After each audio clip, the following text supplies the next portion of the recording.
أحلى من الآيس كريم وأخف وأسهل بكتير من الكيك.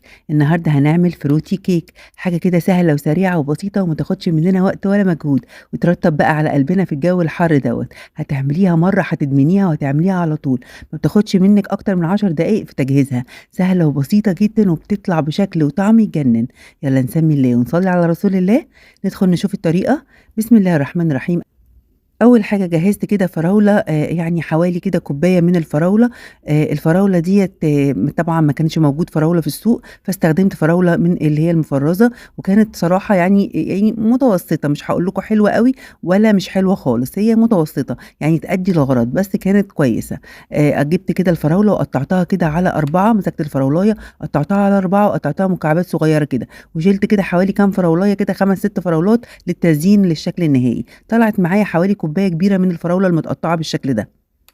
لونها حلو أوي وطعمها يعني متوسطة، يعني كويسة، تأدّي الغرض لو أنتِ عايزة تعملي حاجة ومحتاجة الفراولة ضروري. وجِبت بقى حوالي 3 أكياس من البسكوت السادة، و3 أكياس من البسكوت اللي بالشوكولاتة علشان أخ أ أخلّي كده كذا لون. ممكن بقى لو عندِك موز، عندِك كيوي استخدميه، حابة تستبدلي الفراولة بأي نوع من أنواع الفاكهة استبدليها عادي جدًا واستخدمي نفس الطريقة. جِبت بقى طبق غويط بعد ما قطّعت الفراولة والبسكوت، جِبت طبق غويط ونزلت فيه كده بعلبة من الزبادي. عايزة أقول لكم الزبادي دي بتودّي الطعم في حتّة تانية خالص، كإنِّك حاطّة كريمة لباني. ونزلت على الزبادي دوّة ب3 معالق كبار من السُكّر، تقدري تزوّدي السُكّر حسب الرغبة.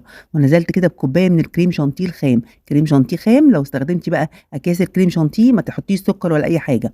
ونزلت عليهم بكوباية من الحليب، نفس الكوباية اللي عايرتِ بيها الكريم شانتيه، نفس الكوباية اللي أنا عايرت بيها الحليب. وطبعًا الحليب كان ساقع أو مُثلّج كمان، يعني كل ما يكون ساقع أكتر كل ما يدّيكِ نتيجة كويسة جدًا. ضربتهم كويس جدًا بالمضرب الكهربائي بالشكل دوّة لغاية ما القوام تقِل معايا، والكريمة مش قادرة أقول لكم طعمها حلو إزاي، بجد يا جماعة كإنِّك حاطة كريمة لباني. وهانزل بقى بالفراولة المقطّعاها والبسكوت على الكريمة بالشكل ده. حابة تزوّدي البسكوت زوّديه، بس أنا يعني كان بالنسبة لي الكمية كده حلوة أوي مضبوطة. 3 أكياس من البسكوت السادة، و3 أكياس من البسكوت اللي بالشوكولاتة، كان حلو جدًا. وحوالي كوباية كده من الفراولة المتقطّعة. وهابدأ أقلّبهم واخلطهم كويس جدًا كده بالكريمة، لغاية ما كل البسكوت وكل الفراولة يتغلّفوا بالكريمة بتاعتي. باقلّبهم كده بالراحة بالspatula بالشكل دوّة من غير ما أعجّن فيهم يعني، هاقلّبهم كده بالراحة خالص. مش قادرة أقول لكم بقى اللون والطعم والألوان اللي في الكيك دي خطيرة يا جماعة.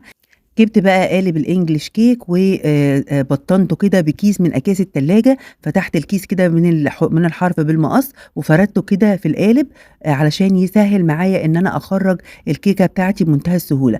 فردته كده وطبعًا بيبقى الحرف ده والحرف ده، الكيس كبير بيبقى طالع من الحرف ده ومن الحرف ده. وهانزل بقى كده بالكريمة بتاعتي والفواكه والبسكوت، يعني هانزل بالكيكة بتاعتي أو الfruity cake بتاعتي. عاملة زي كيكة الآيس كريم كده، هي اسمها fruity cake، سمّيها بقى كيكة آيس كريم، سمّيها زي ما تسمّيها، المهم إن هي حاجة حلوة أوي.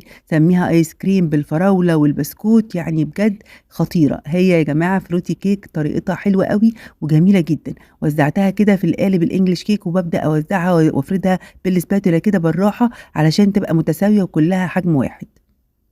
وباخبط كمان خبطتين برضه كده علشان كلّها تاخد شكل القالب. بعد ما وزّعتها كويس وفردتها بالspatula بالشكل ده، هابدأ أقفّل كده الكيس من الحرف ده ومن الحرف ده، أو من الطرف ده والطرف ده بالشكل ده. وأنا باقفّل كده بابدأ أضغط بإيدي برضه علشان تاخد شكل القالب بالضبط.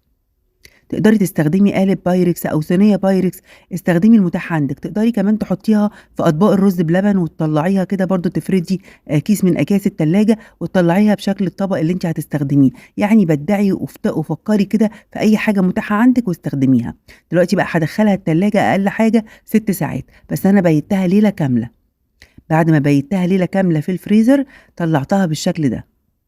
بُصّوا بقى هافتح الكيس بمنتهى السهولة، لا حاجة لازقة في الكيس ولا أي حاجة، طبعًا باتت ليلة كاملة.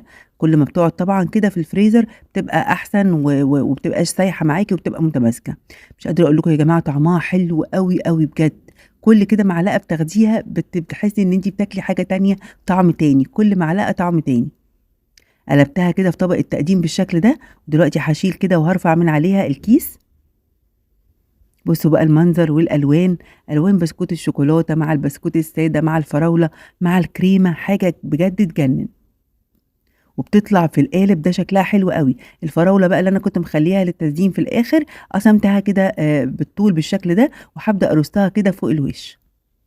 جِبت بقى صوص شوكولاتة وده بيبقى متوفر في أي سوبر ماركت، صوص شوكولاتة كده بقى نضغط عليه بقى كويس كده عشان يطلّع الصوص معايا كويس. وبدأت أعمله بالشكل دوّة زي ما حضراتكم شايفين. بُصّوا بقى المنظر حاجة بجد تحفة وتجنن، وسهلة وبسيطة وأي حد يقدر يدخل المطبخ ويعملها. فكرتها حلوة أوي وترطّب وتطري كده على قلبنا في الصيف والحر ده. وكمان بقى لو عندِك ضيوف وقدّمتيها، ما حدش أبدًا هيفتكر إن أنتِ اللي عاملاها، وكلّه هيفتكر إن أنتِ جايبة كيكة آيس كريم من أحسن حلواني. دلوقتي بقى هنقطّعها، طبعًا بتتقطّع معانا بمنتهى السهولة. بُصّوا بقى شكلها كمان من جوّه، بُصّوا من جوّه بقى قطع البسكوت وقطع الفراولة وقطع البسكوت اللي بالشوكولاتة، بجد يا جماعة تحفة.